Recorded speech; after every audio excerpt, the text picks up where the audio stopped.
তো বন্ধুরা, অনেক দিন থেকে ভাবছিলাম যে মহতোর পুজো করতে যাব, কিন্তু দিনের পর দিন গুনছি আর পুজো করতে যাওয়া হচ্ছে না। অনেক দিন পেরিয়ে গেল। আজ তাই হঠাৎ করে আমরা বেরিয়ে পড়েছি। আমরা তিনজনে, আমি, বাবু, বাবুর মা।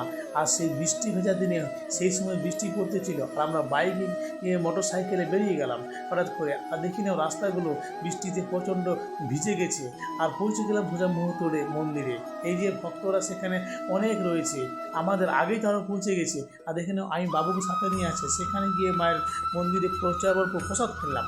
আর এইখানে দেখি না, আমার মিসেস নিয়ে মাকে প্রার্থনা করছে প্রদীপ জ্বালিয়ে। আর আমরাও গিয়ে মায়ের দর্শন করলাম। আর মাকে দেখে এত ভালো লাগছে যে অনেক তেমন খুশি লুকিয়েছিল, যে খুশিগুলো আজ আমরা মায়ের কাছে পেলাম। যাই জয় মা কালী, আশীর্বাদ করো মা ভক্তদের, করজোড় করে মা প্রার্থনা করি সকলকে আশীর্বাদ করো। আর মায়ের মুখটা দেখি না, পৃথিবীর সবচেয়ে সুন্দর রূপ।